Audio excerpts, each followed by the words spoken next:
ప్రభునందు ప్రియమైన దేవుని బిడ్డలకు మన ప్రభైన యేసు క్రీస్తు నామున శుభములు కలుగునుగాక.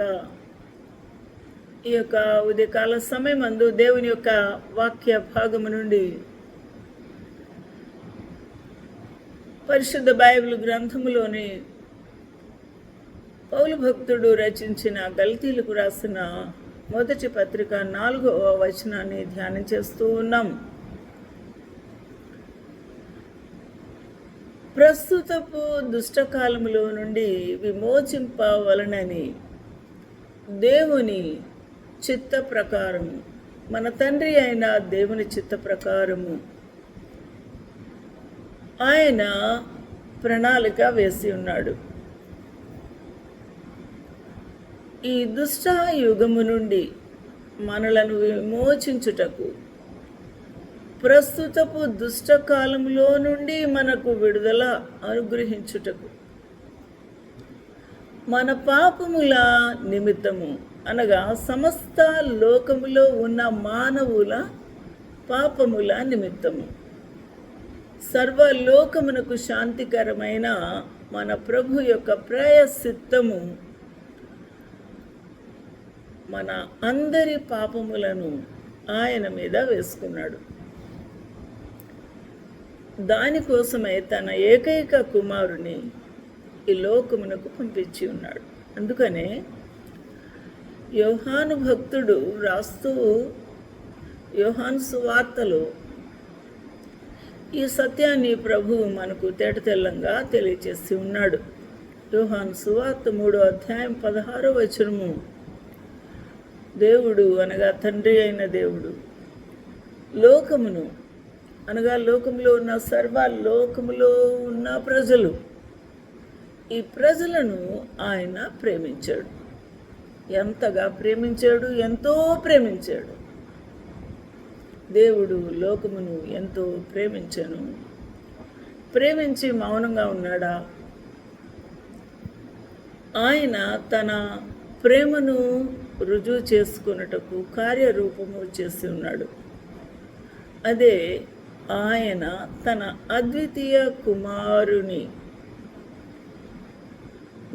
పుట్టిన వాని యందు అనగా యేసు క్రీస్తు ప్రభువే అద్వితీయ కుమారుడు, తండ్రి అయిన దేవుని యొక్క జనితైక కుమారుడు. ఆయన యందు విశ్వాసముంచు ప్రతివాడును, ఏ భేదము లేదు, ఏ కులము లేదు, ఏ రంగు లేదు, ఏ రాజ్యము లేదు, ఏ భూమి భేదము లేదు, ఎవరైనా సరే ఆ కుమారుని యందు అనగా యేసు క్రీస్తు ప్రభువునందు విశ్వాసముంచు ప్రతివాడును నశింపక, అనగా మన శరీరము దాని కాలము ముగించుకొని ఈ భూమిని విడవలసి ఉన్నది. అది అందరము అర్థం చేసుకున్న రీతే. అందుకే మన శరీరము కృషించిపోతుంది, దుమ్ము ధూళి అయిపోతుంది. కానీ ఈ యొక్క శరీరమునకు నాశనము వచ్చినంత మాత్రాన, లేకపోతే మట్టికి మట్టి అయిపోయినంత మాత్రాన మన జీవితము ముగియలేదు.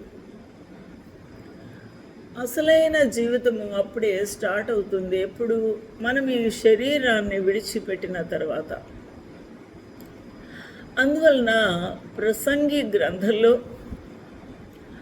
ఆ యొక్క భక్తుడు వ్రాస్తూ ఉంటాడు 12వ అధ్యాయంలో. ఏమని వ్రాస్తూ ఉన్నాడు? దుర్దినములు ఒక రోజున రాకపోతా మానవు దుర్దినములు రాకమునిపే 12వ అధ్యాయం 1వ వచనములో, ఈ దుష్ట యుగము రాకమునిపే, ఈ దుష్ట కాలంలో నీవు జీవించక మునిపే అనగా వదిలి వెళ్ళక మునిపే, ఇంకా అసలైన దుష్టకాలము, దుష్ట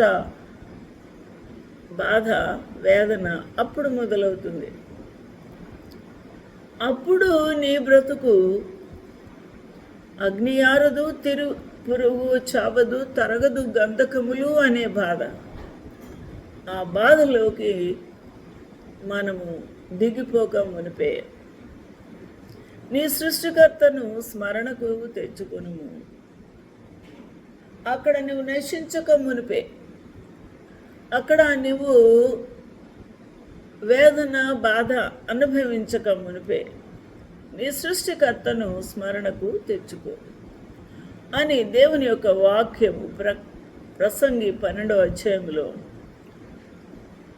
తేట తెల్లగా మనకు బుద్ధి చెప్తున్నాడు. దుర్దినములు రాకమునిపే, ఇప్పుడు వీటి అందు నాకు సంతోషము లేదని నీవు చెప్పు సంవత్సరములు రాకముందే, ఎన్నో వేల సంవత్సరాల క్రితమే ఈ ప్రసంగి ఈ సంవత్సరములు, దుర్దినములు, దుష్ట కాలము, యుగముల గురించి ప్రవచించి ఉన్నాడు.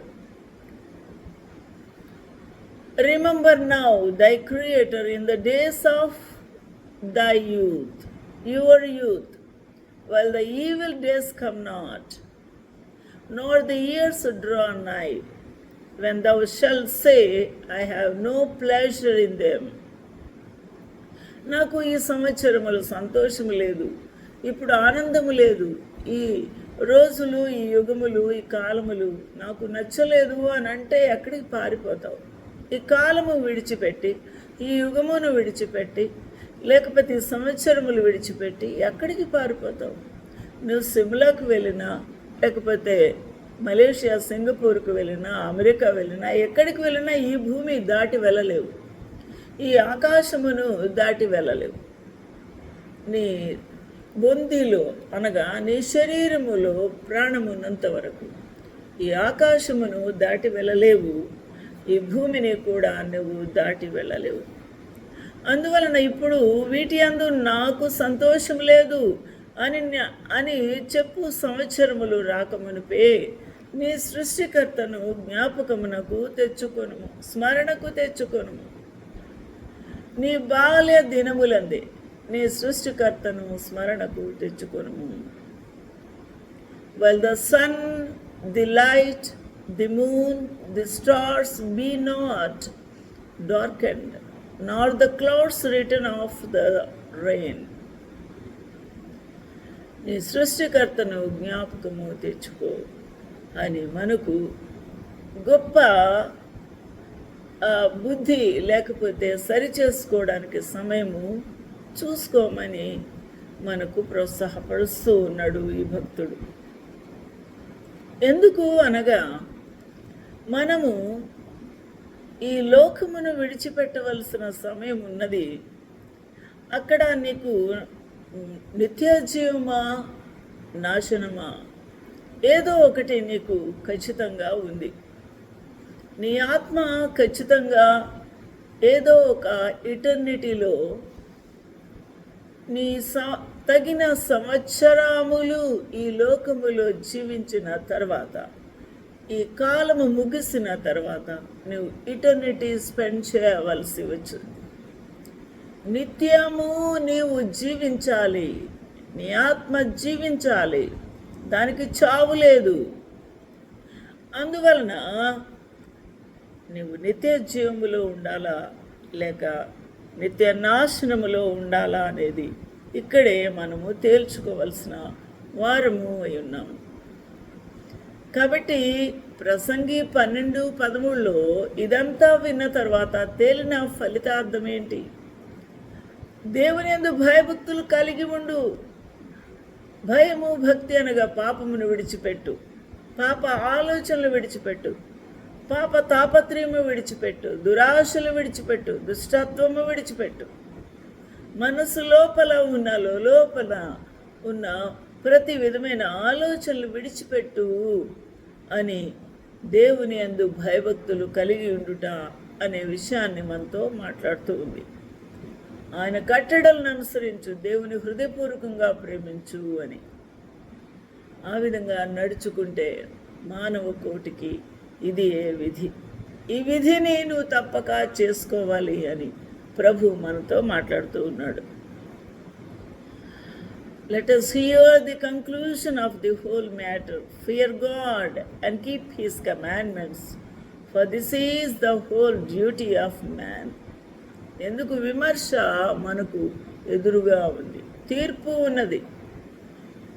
ప్రభు యొక్క మనస్సాక్షి మనల్ని గద్దిస్తూ ఉన్నప్పుడు ఆ మనస్సాక్షికి కల్మషము తోచకుండానట్లు ప్రోక్షింపబడిన హృదయముతో నిర్మలమైన మనస్సాక్షితో ప్రభు యొక్క సన్నిధి చేరవలసిన వారమై ఉన్నాము. ఏ విషయంలో ప్రభు మనల్ని గద్దిస్తున్నాడో ఆ విషయంలో సరి చేసుకున్నటకు ప్రభు మనకు సమయము ఇస్తూ ఉన్నాడు. కాబట్టి ఆయన ప్రతిక్రియను విమర్శ చేస్తాడు. ప్రతిక్రియ మనము రహస్యముగా చేసిన పాపాలు, మనము ప్రజలందరికీ అర్థమయ్యే రీతిలో చేసిన బహిరంగ పాపాలన్నీ కూడా విమర్శకు వస్తూ ఉన్నాయి. ప్రతిక్రియ అది మంచిదే కానీ చెడ్డదే కానీ తీర్పులోనికి తెచ్చును. For God shall bring every work into judgment with every secret thing, whether it be good, whether it be evil. కాబట్టి నువ్వు మంచి కార్యములు చేస్తే మంచి కార్యములు బట్టి దేవుడు నీకు బహుమానము ఇస్తాడు. ఆయన బల నమ్మకమైన దాసుడా అంటాడు, లేక చెడ్డదాసుడా అని చెడ్డదాసునికి కలిగిన ఆ యొక్క భయంకరమైన తీర్పు తీర్చి ఆ కటిక బిలములో చీకటిలో త్రోసివేయుడి అంటాడు.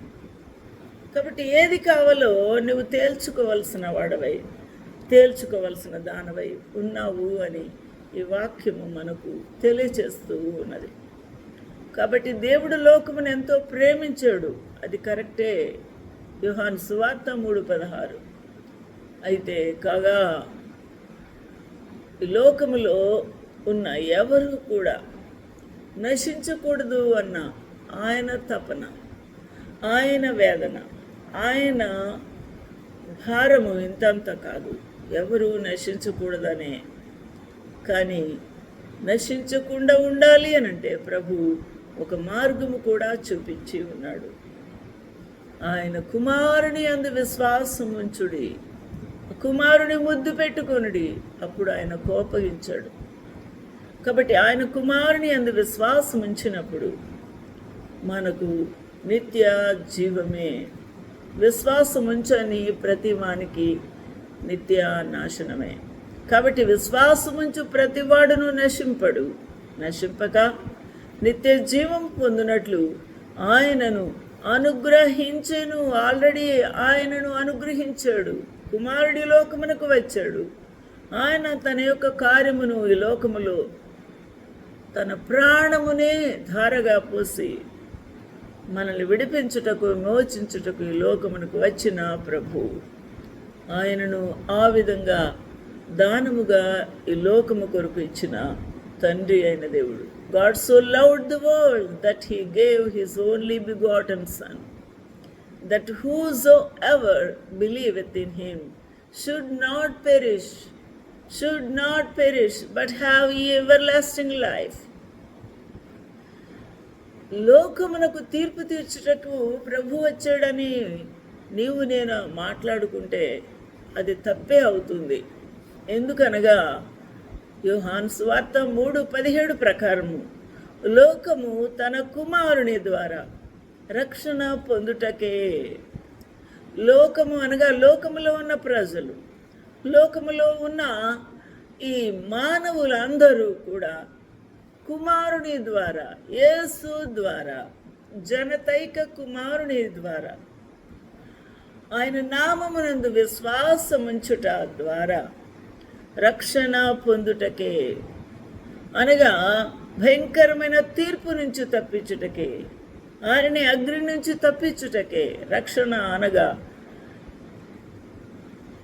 తప్పించబడుట, ప్రమాదము నుంచి తప్పించబడుట, రక్షణ పొందుటకే. కానీ లోకమునకు తీర్పు తీర్చుటకు దేవుడు అనగా తండ్రి అయిన దేవుడు ఈ లోకములోనికి యేసుక్రీస్తు ప్రభువును పంపలేదు. నువ్వు ఆయన నామమునందు విశ్వాసం ఉంచితే నీకు నిత్య జీవము. అందువలన నా మాటలు విని నన్ను పంపిన వాని అందు విశ్వాసం ఉంచువాడు. యోహాను సువార్త 5:26లో ప్రభు ఖచ్చితంగా తెలియచేస్తూ ఉన్నారు. నా మాటలు విని, యేసుక్రీస్తు మాటలు విని, ఆయన తండ్రి అయిన దేవుడు, నన్ను పంపినవాడు ఎవరు? తండ్రి అయిన దేవుని అందు విశ్వాసం ఉంచువాడు నిత్య జీవము గలవాడు. నిత్య జీవము ఆ తండ్రి యందు విశ్వాసం ఉంచితే. యోహాను సువార్త 5:24 చూద్దాము. నా మాటలు విని నన్ను పంపిన వాని యందు విశ్వాసం ఉంచువాడు నిత్య జీవము గలవాడు. వాడు తీర్పులోనికి రాడు. వారు తీర్పులోనికి రాక మరణములో నుండి, అనగా ఆరని అగ్ని అనే ఆ యొక్క నరక యాతన నుండి, మరణములో నుండి జీవములోనికి, ఆ యొక్క మహిమలోకి, పరలోకములోనికి దాటి ఉన్నాడు. ఎవరు? విశ్వాసం ఉంచిన వారు.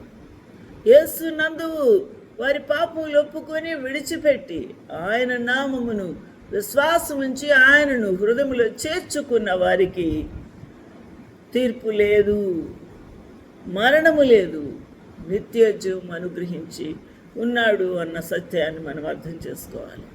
కాబట్టి ఈ సత్యము మానవుడు జ్ఞాపకం చేసుకుంటే యేసుక్రీస్తు ప్రభువును హత్తుకోకుండా, అంగీకరించకుండా, పాపములు ఒప్పుకొని విడిచిపెట్టకుండా ఎవరు కూడా ఉండరు. కాబట్టి verily verily I say unto you, he that heareth my word, that believes on him that sent me, have everlasting life, and shall not come into condemnation, no condemnation at all, whoever trusts the Lord Jesus Christ, but is passed from death unto the life. కాబట్టి దేవునికి మహిమ కలుగునుగాక. ఆయన నామమునందు విశ్వాసం ఉంచితే condemnation లేదు, కొట్టివేయబడము, నరకములోకి త్రోసివేయబడము. నా ప్రియమైన వాళ్ళారా, మనకు ఏది కావాలి అది నువ్వు గ్రహించాలి. నీకు జీవమా మరణమా నీ ముందు పెట్టి ఉన్నాడు. ఏది కావాలి ఆలోచన చేద్దాము. ప్రభు మనకు సహాయం చేయాలని పరుగున వచ్చి జీవమును పొందుకున్నటకు ప్రభు సన్నిధికి పరిగెడదాం. అతి భాగ్యం ప్రభు మనకు అనుగ్రహించునుగాక. ఆమేన్.